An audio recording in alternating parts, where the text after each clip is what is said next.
Well, say it quietly, whisper it if you need to, closed circle stuff, but Super Rugby is bigger and better than ever in 2026, and it's all thanks to a bit of ticker from the Aussies and our mates in Fiji. Round 3, delivered in spades. Brumbies get up, Reds get up, both over the Kiwis. The Force win across the ditch, the Drua beat the Canes, and we've got a grand final rematch to talk about.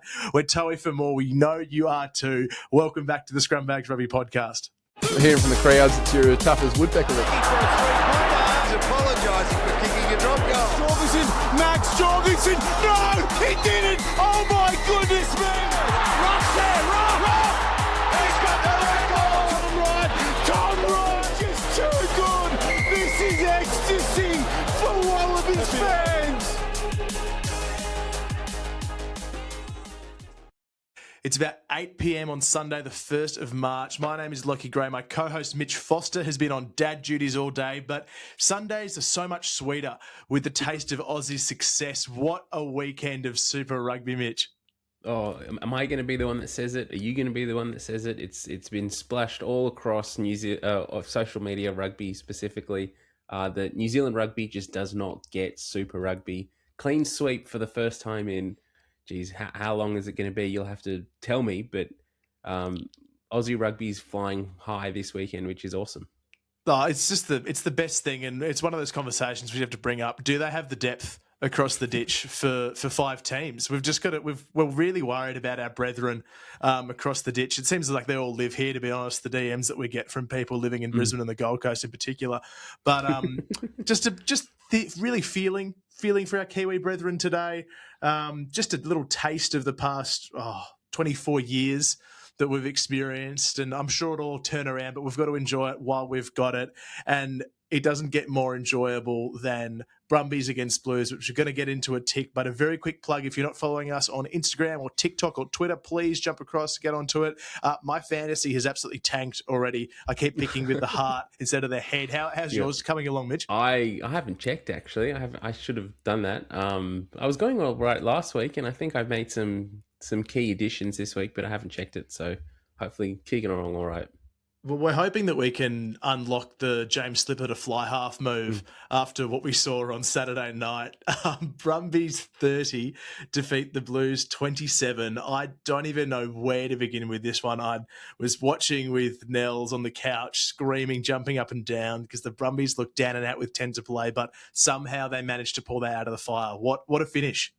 I think there's only one thing we should be saying at this point, and that's Charlie Cale. Oh, He'll definitely be in a gold jersey come, July this year. He's just started this season incredibly well and wins them the game, puts the Brumbies team on his back and carries them across the line in the 84th minute. He's just getting better and better every single week. It was so epic. And it's funny that he's the hero again because he was the villain a couple of times too. Like he had 2 drops really close to the line in the last, I think, 10 minutes or so. And then there was a big boo-boo earlier leading up to Caleb Clark's second try in the second half. He was down the blind side, free, dropped it cold, and they did the quick line out and go all the way. So he had a couple of really shaky moments, but again, as he's done for the past 3 rounds, he stands up and delivers the killer blow. Those last 10 minutes, Mitch, were just incredible because we saw like the classic Kiwi push-pull. They managed to get ahead. Dalton Papali'i scores in the 63rd minute to make it the biggest lead of the game because it was always really, really tight, and that one pushed it out to 9 points. And you just think, oh, okay, like it's just a flash in the pan, but a yellow card to Stephen Perifetta and the Brumbies found a way to win. Well, what the Brumbies are doing so well at the moment is that they know where they need to be playing rugby, and that's in the opposition 22. And they've got so many strike weapons across their backline that they're able to get there and stay there. And they know that once they get there, they can just continue to use their pick and drive game and to put so much pressure on the opposition that they're giving away their yellow cards, penalties, all kinds of things. They're essentially playing all of their rugby in the opposition 22 with house money because it's pretty much the ref with his arm out, penalty advantage to the Brumbies. And why wouldn't you when your set piece was going so well? It kind of laid the platform for them. We've got to tip our hat, I think, to Reece Van Neck in particular, who set a really good base in that first half. Like off for Tuanga Fasi got pulled I think just around half time, because Van Neck was working him over. You could see how frustrated Tuangafasi was getting, and the Neck, the mighty Reese, did such an amazing job of holding that down without AAA. So huge base laid there, and the pressure around contest and turnover late in the piece was so good. I think the Brumbies finished up with 4 or 5 turnovers in the last 15 minutes. They just scrapped so well. What do you think about this performance in general? Because it wasn't perfect from the Brumbies, but it was enough, and I think that says something about the quality of this team, that they can still have a bit of a shaky one, but find a way to win it late. Yeah, I think what's so pleasing about this Brumbies team in 2026 is the character that's coming out of it. Like the first 2 rounds of the competition, they've won by a good 40, 50 points, so they haven't really been. It's hard to say tested, because it's not like they haven't been tested. Like they've come up against good teams, but they've been not tight at the death. And the Brumbies this week, like you would forgive them for losing that game because they hadn't been in that situation since the end of 2025. But the character of the team that come through, stick together, continue to apply pressure, continue to pick and drive, and to stay in the opposition 22, to go to the 84th minute to get that try to Charlie Cale. And there was multiple opportunities right before that where someone else could have scored it as well. Is a testament to what Bernie's built down there in Canberra, because this team doesn't go away, stays in the fight, and just you can never sort of say that they're dead. No, and it's players like I've got to put my hand up to like Rob Valentini, who again was so dominant in the carry. 17 hit-ups with the ball, 40 post-contact meters. Like, he did not give up. Andy Muirhead, I thought, again, was really strong around the park. But the impact off the bench, as we've seen the Brumbies tend to use over the past 2 seasons, with Luke Reimer coming on for Rory Scott, is so impactful. Like, he's just becoming that. Do you remember back in like the days of like big French rugby in the noughties when they used to bring on Chabal for like 20 minutes at the end, and he'd just go bananas. It was like a loose head prop. Yeah, and he was enormous, and they put him at 8, and he just like ran rampant. But like, he's having so much impact every time he comes on, and it's hard to pigeonhole like a Wallaby player to be the bench guy at Super, but he does such an incredible job and really changes them for them late in the piece. Who stood out for you in this game? Like, there are a couple of big names that we're probably going to get to, aside from James Slipper being the golden boot, but who really put their hand up in this one? Yeah, I really was impressed again, and I have been so far this season with all his performances. But Ryan Lonergan at both captain and scrum half he just plays so well at the moment. It's not just his delivery from the base of the ruck, but it's also his kicking game. It's when to kick, when to play. He just knows the game plan so well, and he leads the team around him so immaculately that I don't think that they're in these games and they don't win as well if he's not playing. It's just calm head, right? Like, we've seen it with like Jake Gordon in these opening couple of weeks with the Tars. Having a seasoned halfback has made such a difference, and compared to the way the Reds and the Force played across the first few weeks, it was very haphazard, whereas the Tars and the Brums look controlled, they look calm. I have to agree with you with Lonners, but he's forming such a good partnership with Declan Meredith, right? Like, I thought we were both going, oh, who's it going to be at the start of the year? Tane's come down, but the 10 is well and truly Meredith. He is having a superb start to the season. And also credit to Tane Edmed as well. Like, I think in seasons gone past in the Waratahs, he'd come on and they wouldn't win that game because he would do something to make a mistake and kick the ball out on the full, or kick it dead, those types of things. And he's sort of seems to have eradicated that bit of inaccuracy in his game. So when he comes on, he's having impact and he's bringing the right things that they need. Declan Meredith, though, like he's well and truly ahead of everyone else in Australian rugby in terms of fly half options. Like, he's playing so well. That try that he scores, we'll talk about it in a sec, but that try that he finishes off from Slipper kicking it through, like he's also subtly fast. Like, I didn't think that he was one of those, fast outside back type players, but like he chased down the whole Blues team and outpaced them and got to the ball to score. I just the fat man line up the middle. Like he read it really nicely, and who else could have possibly read that from the Blues, right? Like this is 6th minute. I think the Blues have got a great attacking line out platform. They're taking from the right hand side of the field. First phase, they swing back to the blind side that they've created, and Zahn Sullivan looks to probably try and drive a grubber through and pin the Brumbies back. Instead, it ricochets off Lachie Shaw, and James Slipper looks at the ball in his mitts and goes, I'll have a bit of this, and absolutely laces it downfield. It was just amazing to see. And it kind of shocked the crowd. Everyone was so pumped up to see him lay on a kick try assist. And honestly, it was a pretty good nudge. Like he's really rounding out his fly half performance, and we're talking about Declan Meredith. But if I was Joe Schmidt, I'd be trying to figure out how James Slipper comes out of retirement. Where's that 10 jersey? Because we've seen that sexy inside line pass that he can do, that offload. He scores that try last week from just being in the right space at the right time. He's setting up tries for kicking them away this week. Like, what can't this guy do? He should take a shot at goal next week.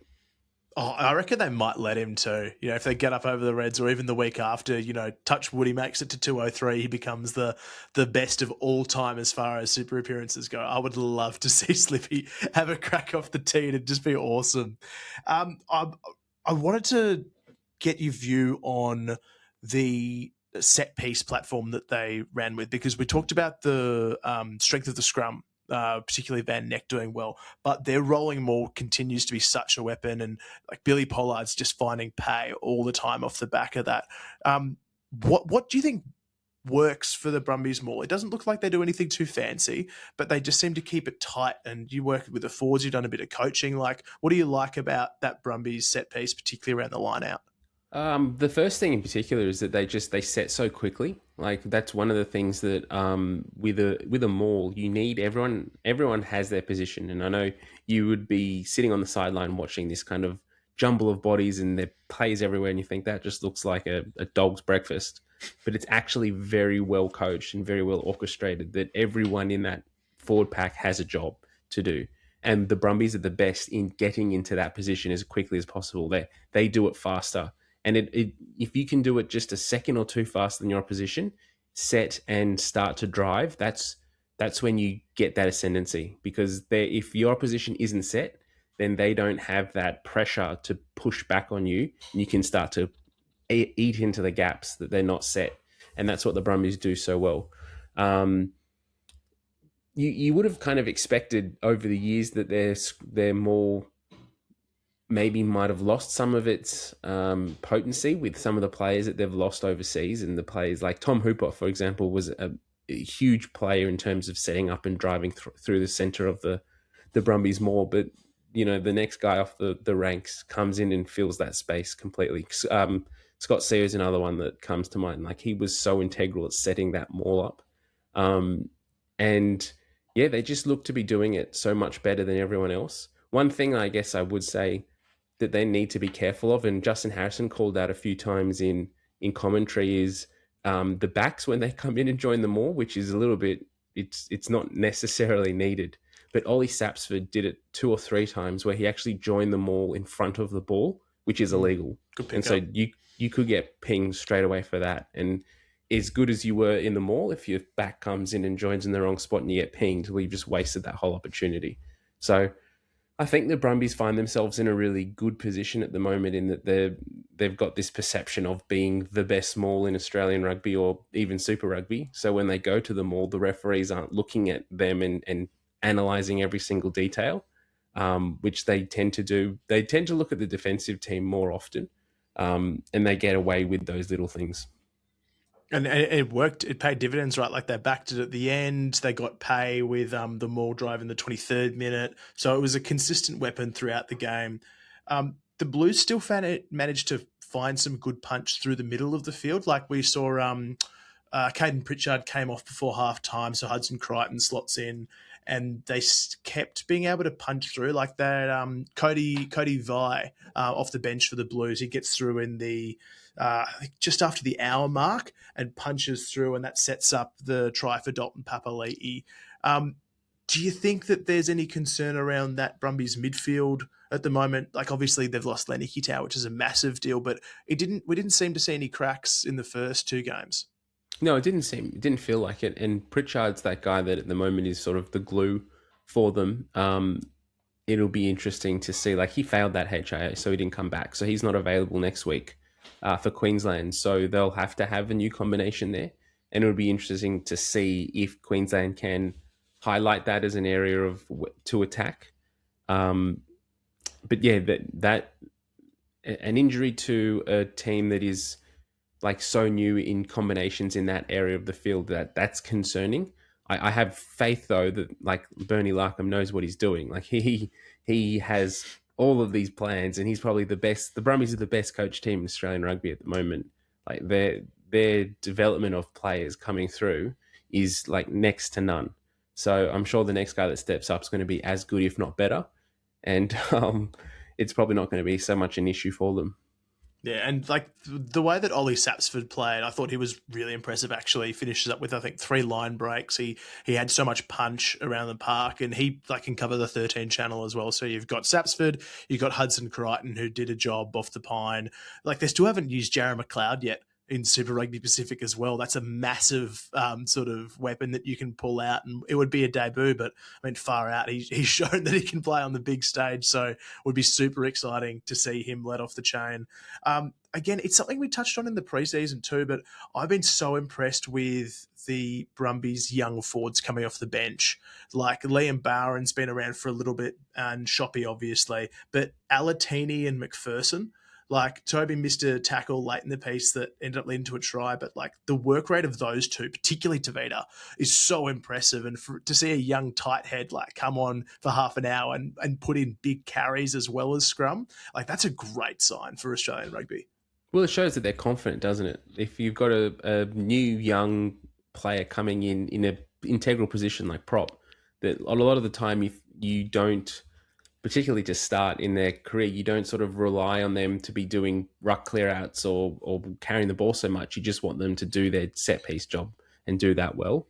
If they've got the confidence to come on and actually carry the ball in the centre field and have ruck clearances and have an impact on the game, that goes to show that they feel confident. They nailed their set-piece so well that they've got that freedom to then express themselves in the game, which, yeah, again, credit to Bernie Larkham and his coaching team, as we just seem to keep saying. They've primed this team so well. It's been so good, and like just the core skills, like, as you mentioned as well, like line out clicking, not too many drop balls, kicks usually going out and going deep. Like it's just the core skill stuff that's so exciting to see.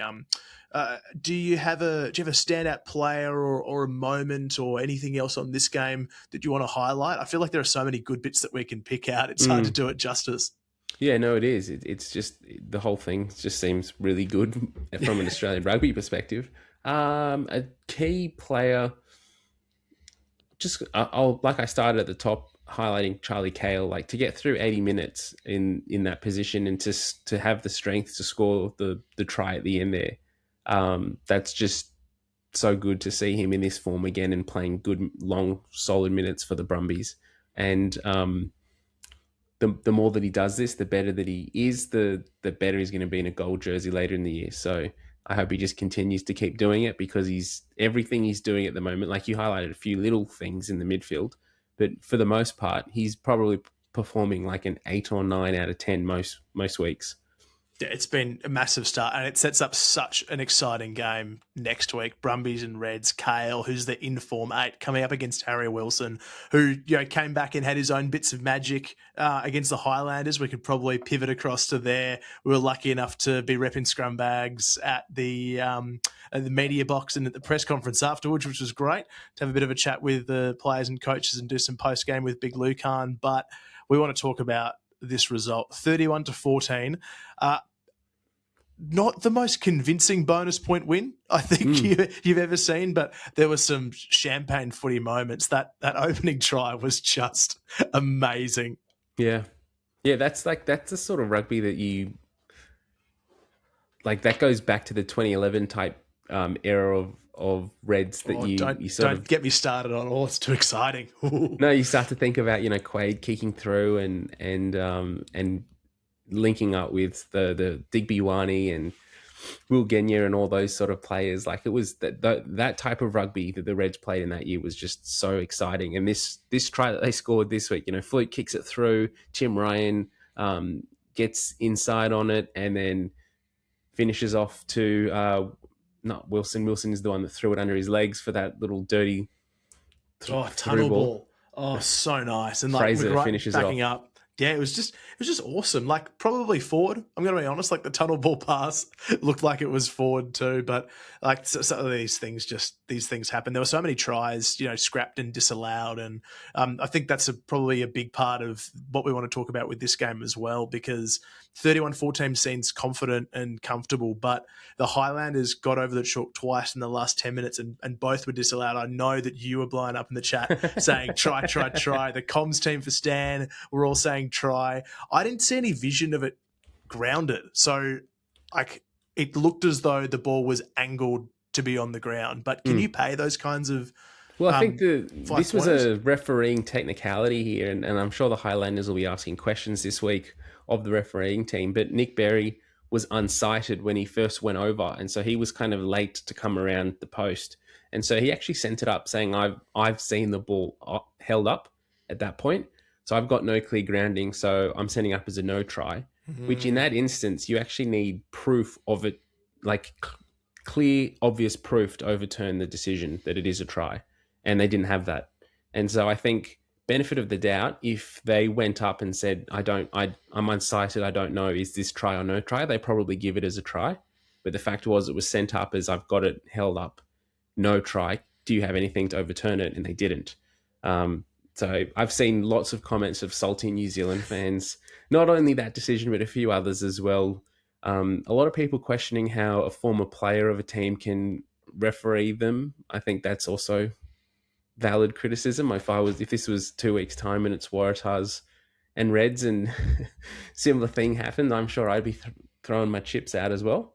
Yeah, it's a funny one because it's such a rare thing to happen, to have a former player going back and referee, and there's no bones about it. Nick Berry's a Queensland Red. He's played for them. So it is a strange thing at super level. I think the easiest thing to do in that regard is that Berry doesn't do Reds games. He can do any other Australia Kiwi games, Aussie derbies, but just not the Reds, and it entirely removes all that pressure and the heat that comes on every time he's involved in a game, regardless of his decision making. It just takes away that huge barrier. So it's a bit tough on him, but like the optics aren't great, especially if you send that try up saying, "Hey, try yes or no." Maybe Brett Cronin's got an alternate. So just to clarify, right, yeah. that's the TK Howden try, not try, next to the sticks around the 70th minute. So it would have got the Highlanders back into it.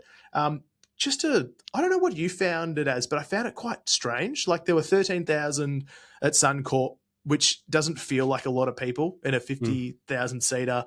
The crowd noise was good, but the game never really fully clicked into gear. It felt like there were lots of periods of stagnancy, and then tries would just appear out of nowhere, like the miracle try to begin with, or like the quick line out try. It's lots of good heads up footy. I'm not necessarily sure whether it was a great game of rugby though. How did you see it? Yeah, it very much felt like a first game of a season for a team, and I know the Reds didn't show up round one and had to buy round two. So in a lot of ways, it kind of in a lot of ways, and the players talked about it, like in the post match interviews and stuff. Like this was a reset for them round two, so they're starting their season now, and it felt a little bit like that. Like with Wilso coming back, with some of the new players that were named in the team, I think they seemed a little bit. They did seem rusty, and considering it's round three and they've only played one game. It did feel, particularly that first half, it did feel kind of like a team that was just getting back up to sort of match fitness. Yeah, big errors around the line out. That was the first thing that we sort of highlighted in the press conference afterwards. Like the Reds could not hit their line outs, and they were mad about it too. Like Matty Fazler gets the Shepherd's crook at 32 minutes, whether it's precaution or not. Like he wasn't hitting his line outs, and he was not happy coming off from what we could see. So didn't quite click. I think they missed out 5 lineouts overall. The scrum was a bit of a ding-dong battle. Zane Nongol looked like he did okay, but it wasn't particularly solid. And we know that there are some depth concerns at loosehead, specifically for the Reds behind Aiden Ross, who looked solid, if not spectacular. And I don't think there's a lot of trust in players like George Blake just yet to do big minutes at Super Rugby level. So I think it's going to be a very tough lesson for the Reds come Canberra week going up against that Brumbies, but they still managed to find ways to win, like good finishes from Tim Ryan. I thought Jock Campbell actually had a great game at fullback. He was elusive, he did right things, but we got to give a shout out to Luka Salakaia-Loto. What a game from the big man. Yeah, he played really well. To his credit, this is probably the game that we needed from him at this point in the season. I can't remember if we highlighted in round one, but he tends to be one of those players that seems to go missing sometimes in big games. Like if he's not on the ball, he can just sort of do his thing, but he doesn't stand out. And this was the type of game where he was standing out. He was having impact, like that try that he scored where he sort of barged over from a few meters out. That was really good, consistent performance that we need to see from him moving into for the Reds to do well. We need him to be playing like that. And like the stats don't really reflect, I think, how impactful he was. So he has comparable stats to his locking partner, Josh Canham, right? They both carried Canham 8 carries, Lucan 9 carries, similar post-contact, Lucan with a little bit more and a couple of tackle busts. But it felt like every involvement that Khan had was with 2 players or into 3 players, and he was shifting bodies. Like he was moving them backwards. He led on that huge tackle as well in the first half that rocked the ball free and sort of stopped the Highlanders in their tracks. He wants to have that sort of Will Skelton impact, and I think he's starting to not just know within himself that he can do it, but he's starting to like impose his game and his physicality on other people, which is, it's so good to see. Like he came back, I think, from Northampton a couple of years ago. Like he's a different man entirely to the player that's come back and is so aggressive, but it's channeled and it's targeted, and it's usually at the cost of another player getting their ribs rattled. He had some great involvements. I want to ask you about Carter Gordon though. First start, all the hype, him coming back from the league, goes on spring tour without a Reds game. What did you think of his performance at 10 for the Reds? Yeah, I thought he was solid without being amazing. Like he did what he needed to do well. His kicks for line and his kicks in general play were really good. I don't think he was at the form that he was sort of those last year or so at the Rebels, where he was really kind of, what was it, 2020? 2 and 3, he was humming, wasn't he? Yeah. The 23 World Cup when Eddie Jones picks him as his like sole fly half. Like he was playing really well then. He's not quite in that form yet, which, you can't expect with a year off and then injuries and whatnot. But like he was solid without being amazing. What do you think? I liked the way he was able to stretch the Blues defense. I think the Reds introduced a lot more width in their attack with Carter playing at 10 rather than HMP in round 1. And that's probably down to a couple of things. The Tars line speed had a big impact round 1, but I think Carter was set a little deeper. He's got a bit more length on the pass, and he also got 2 touches a lot more than McLaughlin Phillips seemed to get in round 1. So he's using his speed to wrap around and create overlaps and create opportunities. And I think that run pass game was complemented by Carter kicking so much as well. Like that's the most I've seen the Reds kick in ages. Like they were really targeting, wanting to go high and contestable and make it a scrap fest, because Tim Ryan and Lachie Anderson fairly good in the air, and bringing it down almost like an AFL style ruck and scrimmage, and just they would get that ball more often than not. So I think they had a pretty targeted plan for the Highlanders to kick contestable. And just to go back to Carter's running game, what they did really well with Carter there was isolate Tava Nawai. So in the post game with Les and Fraser, a lot of the questions were on like, what was your plan for Big Jim?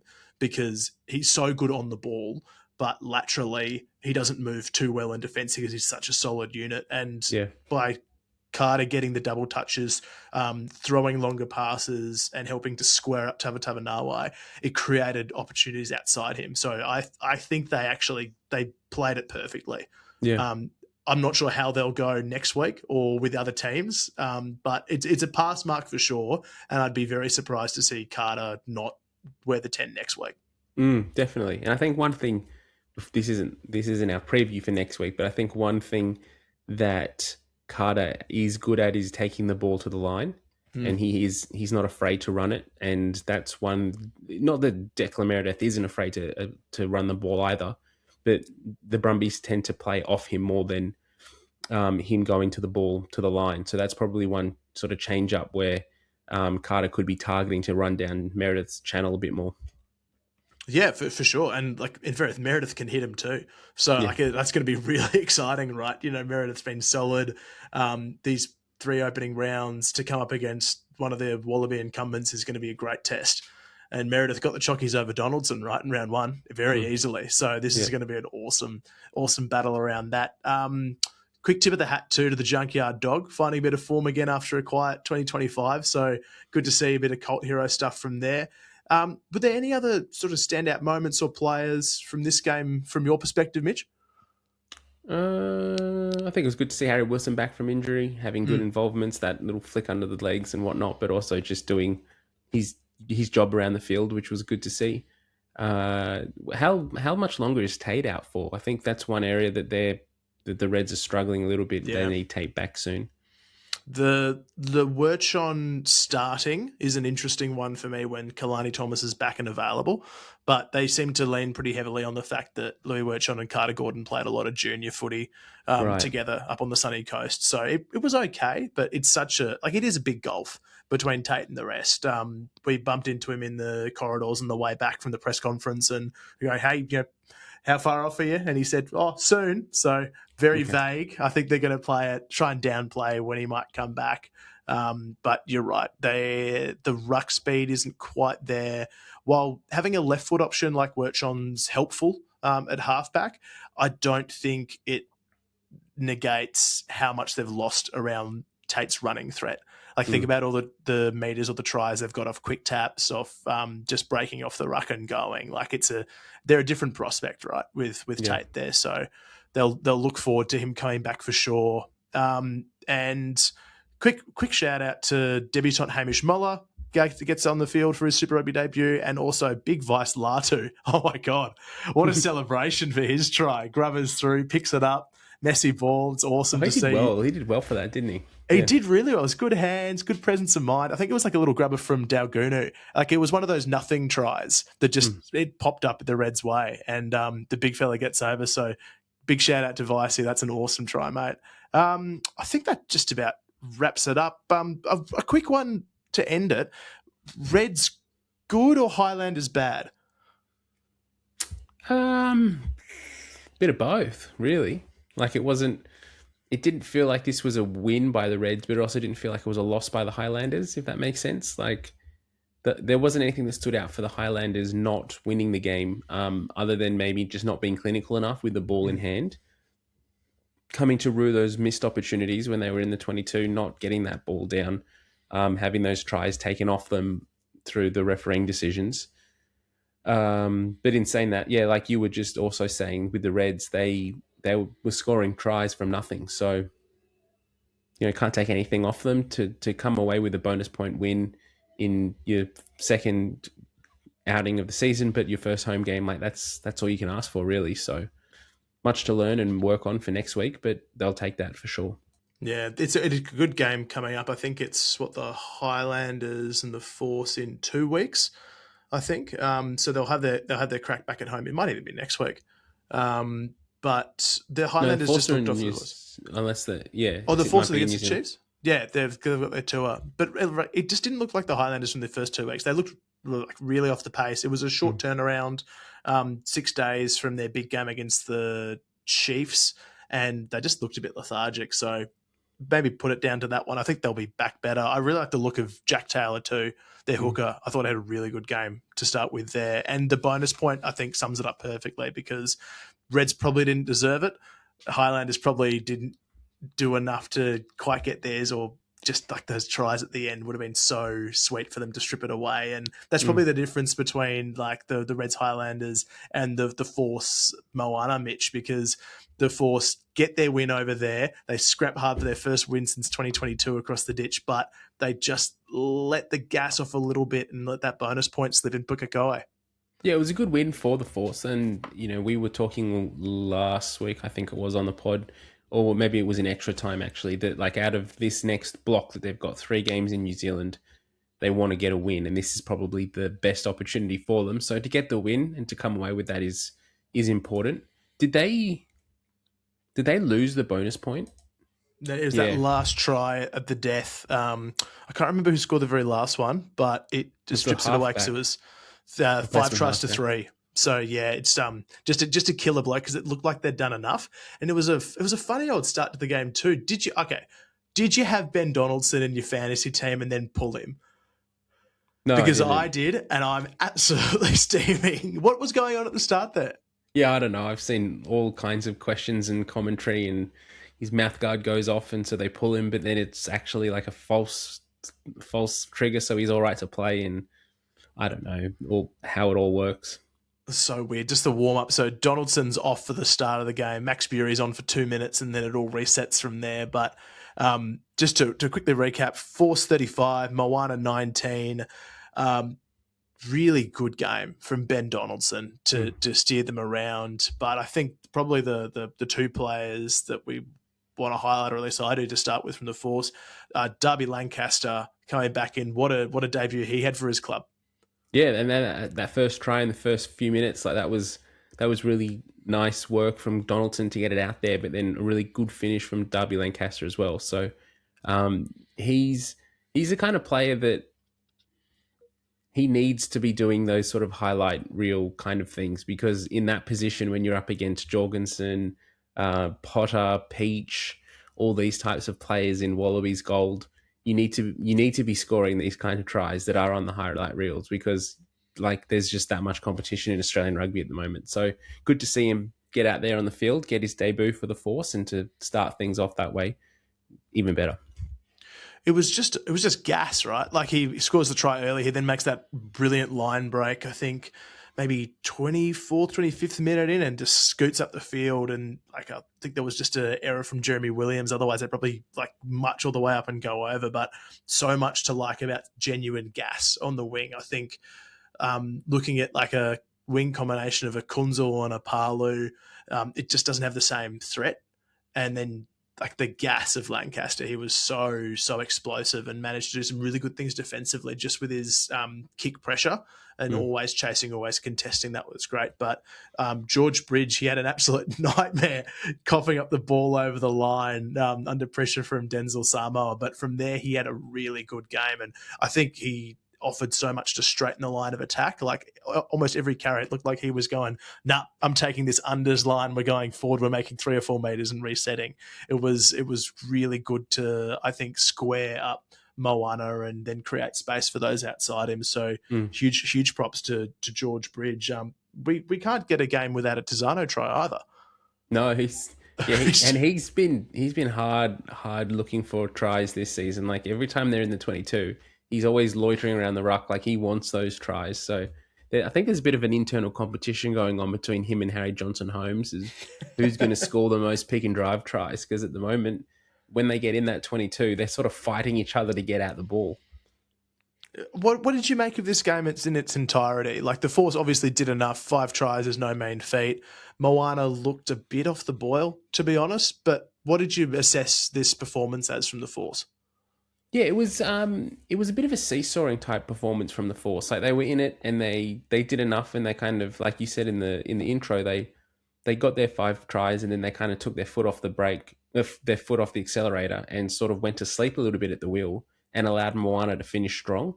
It would have been great for them to kind of to finish off as strongly as possible, not get those late 2 tries to Moana, and then carry that form into the next 2 games on this Kiwi leg. But unfortunately, that wasn't the case to be for them. And I think some of the impact from the bench is what isn't like like they're not getting the impact that they need off their bench from the players that are coming on, and whether that's just through inexperience and new players with new combinations coming on at the moment, which is, that's key for this Force team. Like so many new names in this squad that guys need minutes, and when they come on, they don't have a lot of minutes under their belts, and they don't have a lot of minutes in the Force system. So when they come on, they're not exceeding and they're not adding to the game plan. They're kind of just playing as individuals at the moment. It does look a bit clunky. You got to take the good with the bad as well. Like Oviedo, for example, has come in with barely any English, let alone connection with the Force group, but he ended up doing a really good job off the pine for Nick Dolly, whose throwing was great, but just couldn't make it the whole way through. And Moyano on his debut looked really sharp as well around the ruck base. So there's some little things that are starting to build there, but you're right, there's still not quite the cohesion coming between forwards and backs. I think as their own silos, they're going okay, but it seems like it's hard for the backs to get clean ball when they want it, because it's the forwards rumbling on their terms and then the backs are screaming for it. It's not quite getting there in time. Like we saw a few times in the 22 attacking wise, the Force just not being able to easily break Moana's defense. It seemed like they were working very, very hard for their meters and their points. So it's a sapping kind of footy. I'm not sure if it's a sustainable one, if you get that's right. Yeah, and that's what was their downfall in that first round against the Brumbies, wasn't it? That they were playing too much rugby and playing too hard, and then sort of tired themselves out, and the Brumbies just took over. And so that is, I guess, one area of the game plan that they just don't seem to have that line-breaking big ball carrier that's going to take them over the advantage line. And like you just highlighted there, it's very much like when in the 22, they're just picking and driving, and there was quite a lot of opportunity in this game or lots of times where, like you were saying, they're working really hard, but they're literally just going sideways. They're crabbing across the field because they're not actually breaking that line.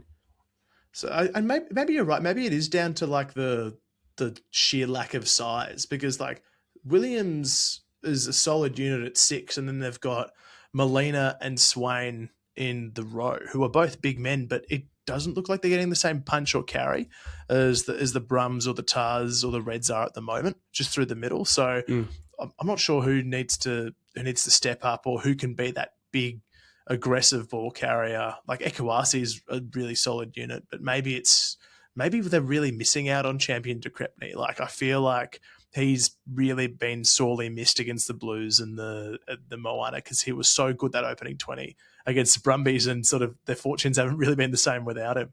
I do wonder if it's the game plan of how they're trying to play, that they prefer to have quick ruck ball as opposed to breaking the line and making meters.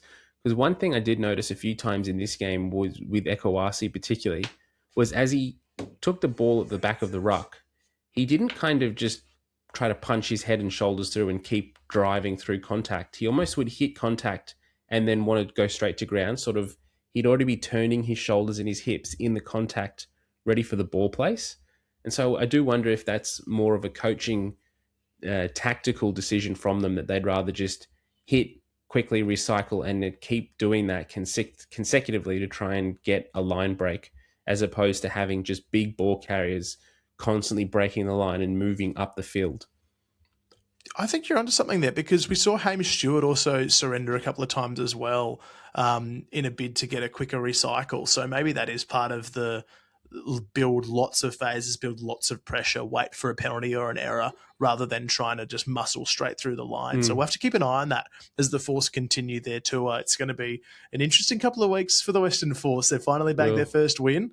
They're not quite as smooth sailing as we'd hoped they might be at the start of the preseason, but to break that drought in New Zealand, what is it, over 1,300 days or something since they won way back in 2022 against Moana. It's a big deal for them. So hopefully they keep picking up steam. But a quick look at the ladder, Mitch. It's the Brumbies on top. They are unbeaten 3 from 3. Tars also unbeaten 2 from 2. Reds now sit in 6th.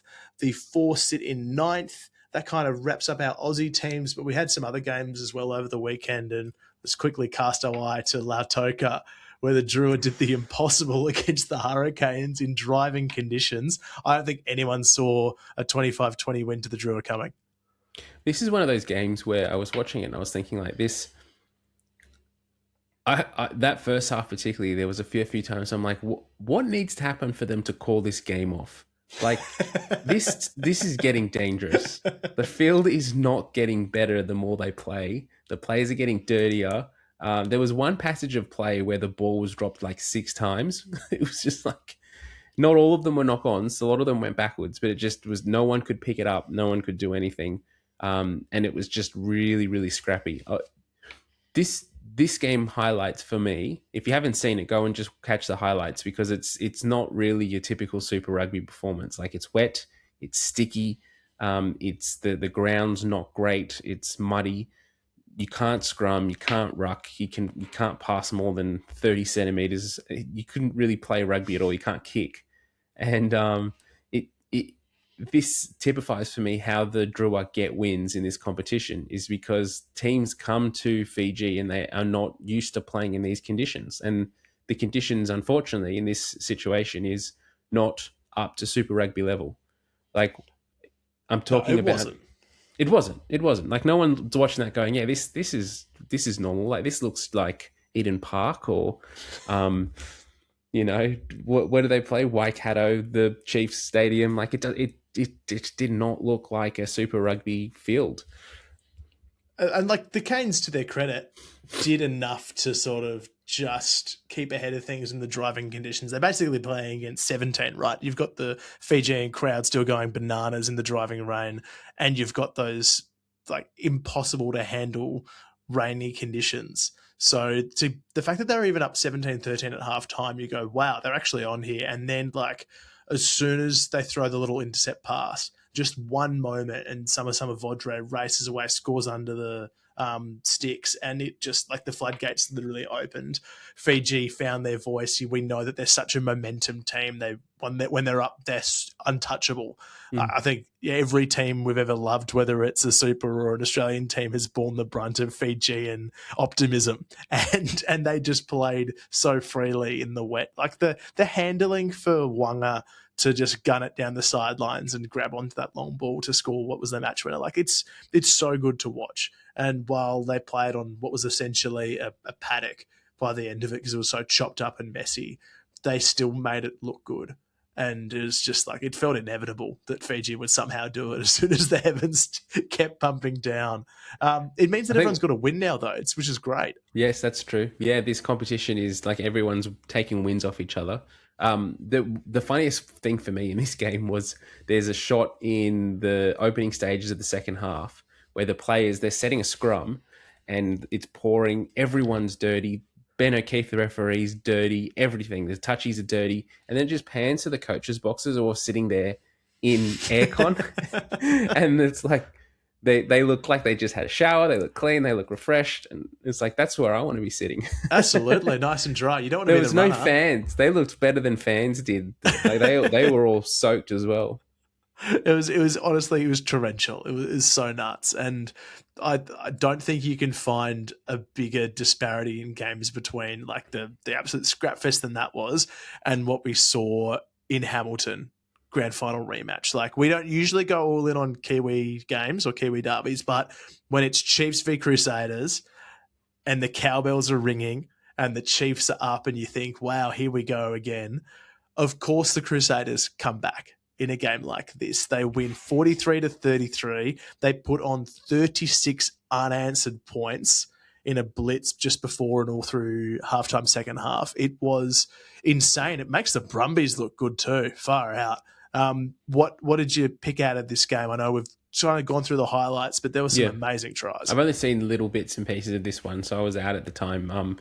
Was looking at the score when I was out and saw it was 14-0 to the Chiefs. I was like, okay, that sort of goes with the narrative of what this season is dishing up. And then I caught the last maybe 5-10 minutes. I was like, what the hell happened? Like, it was insane. It was just insane. Like, Christian Leo Willie had an absolute stormer. Will Jordan, as soon as he touches the ball and gets double touches, like, no one can catch him.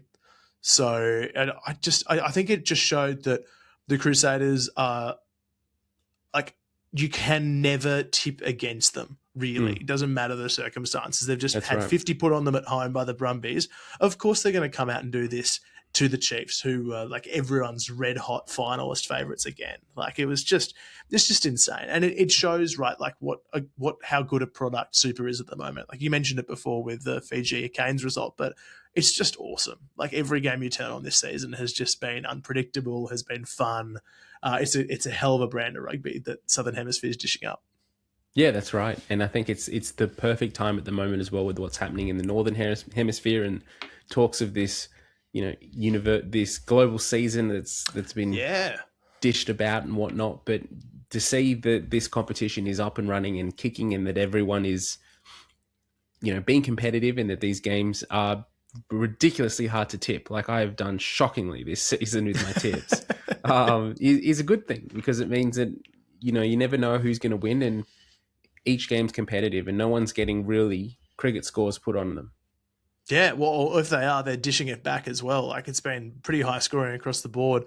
So let's very quickly touch upon that global season. We know that it's sort of been out there for a little while. Basically, this is off the back of reporting from Sydney Morning Herald around the State of the Union that was going on in the Northern Hemisphere with regards to potential alignment of global calendars. And what's been proposed for those who are catching up or just want like a very bare bones breakdown is that we consolidate South and North together. Between February and March, there is Six Nations and Rugby Championship being played. April and June, Club Rugby goes on. There is a break for the Nations Championship in July, and then Club Footy resumes from August to September with Northern Tours and Internationals in November. So it creates December, January, where there is no footy played across the world. Well, probably except for France. I doubt they're going to stick to any of this proposal. But I guess the highlights would be that if the calendars are aligned, Six Nations and TRC are played at the same time, and we could potentially have test matches in February around the Southern Hemisphere. Bit intense. Yeah, I'm not a fan of that. I think it muddies the product is the biggest concern for me in that we're talking now we're week 3 of Super Rugby and the first 2 rounds, like there's been some shithouse performances from some teams. Still trying to figure out how they want to play, new players, like they're just gelling. It's what you expect early in a season. And the results are just all over the place at the moment. Like we haven't got into the season's flow yet of who really are the leaders of the pack so far and who's just making things up. My fear is that that's what happens with the Rugby Championship because we're coming off 2 months of no rugby, off a very limited preseason. Like the reason that the Rugby Championship works so well at the moment is because you're coming off a Super Rugby season where you're picking the best of the best from your provinces into a Wallabies team, and then they come together and they play and they perform. If we're coming off a season that finished in August the year before, like what form are you going off in picking that team? How do you be the young bloke who's the bolter, who's played really well for say the Waratahs or the Reds and has the Tim Ryans say, how much harder does it make it for Tim Ryan to get a crack at the Wallabies if his work rate, his only way of proving and showing what he can do is based on what happened in August? Yeah, it's a good point. It creates more time and separation, but also I think you're nailed it with the product and what is the value of the TRC.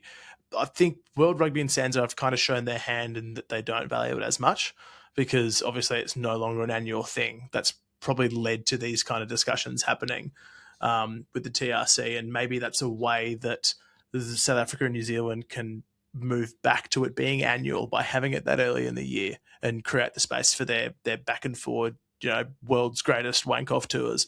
And I feel like Australia is being dictated to, Rugby Australia is being dictated to around these conversations, and we don't have someone out there leading the conversations. Yes, Brett Robertson is there as the chair of World Rugby, but how much can he stand up for Australia when his role is World Rugby? Who from Moore Park is going, actually, what's best for Australian rugby is X or Y or Z. We're not hearing much of a vision from them at the moment, which is disappointing. So I think that you're right that the product is still like Wallabies and Wallaroos is what we want to see, and that should be based on the performances for club and province. So I can't see this happening anytime soon. I think there'll be a lot of pushback from New Zealand and Australia around this, and so with South Africa, who knows? Like I swear, New Zealand and Australia are just waiting for the Saffers to come back to Super, and like we just never. But we just never know. Like, there's always so much indecision and back and forwarding from the Saffers, who've got a foot in both camps, and just don't care about anything if it gets them a 5th World Cup. So, like, there's so much up in the air at the moment. This could really fall anywhere. Yeah, it really could, and I hope it stays. I hope it stays the same in some way. Like the way this new Nations Championship, how it's working at the moment, that seems to work. I think that's a good enough compromise at the moment. And let's just give it a year or two to see how it goes without having to make all of these huge decisions now. Without actually, like, we haven't even seen 1 year of this Nations Championship play out. So let's just see how that goes before we shake up everything and throw out what's currently working. Yeah, I'm excited for that too. Like, we've seen the locations for all these confirmed now. Like, Australia against Italy at HBF Park. Like, that's going to be a huge vibe over at Perth. Sell that one out, please. Obviously, you've got Australia Ireland at Allianz. The Tizano clan will sell out half of that place. Oh, I reckon. Hey, did you see Carlo's little brother made his debut for Benetton? No, I didn't see that. Last week as well. So there's another Tizano, Cristiano Tizano. Greatest name in history, I reckon. He's over there, and also I think he's a halfback. So he looks like he's on the path to cracking the Italian team. We might have another liner situation coming up. Oh, that'll be good. That's good. Which is super exciting. But yeah, so make sure you go and have a look at your tickets for that as well. They've also got tickets on sale, I believe, for Wallaroos against Black Ferns Anzac Day up at Sunny Coast. So if you're on Sunny Coast, you're in Perth, Sydney, Brisbane, make sure you have a look at those Nations Championship and Anzac Day test tickets as well, because the best way to support rugby, unless you're on Patreon, in which case stay there, is to actually get to the games. And That's for right. Super as well, like, you've been to a game, I've been to a game so far. The crowds are okay. They're not great. Could be better. Could be better. We would love to see more people in the stands there as well. So make sure you get out to a game in the next couple of weeks, because there's some absolute doozies coming up. Yeah, really looking forward to those derbies coming up. That's going to be awesome. And a week without Waratahs rugby is a very sad week indeed. So I'm looking forward to next week. As always, amazing games coming up. I think we've got the Canes in Sydney to take on the Waratahs, which is going to be an absolute belter. We've also got the derby down in Canberra coming up. Reds v Brumbies as well is going to be amazing. The Force are in New Zealand again. I'm trying to remember who they're up against next. I want to say they're up against the... Oh, goodness. I've put myself on the spot here. Who are the Force got next? They have got the Highlanders. Yes. Yes. Yeah. Up against the Highlanders. So that's going to be great. So Friday coming up, Tars v Hurricanes. Saturday, Highlanders v Force. And then Saturday evening, Brumbies v Reds. It's going to be an absolute belter. And we'll have all of those previews with teams and more on Extra Time. So until then, if you're going to come and join us on Patreon, please do. We would love to have your company. And for the rest of you, we will see you next Sunday. Bye. Bye. We're not going to France for the croissants.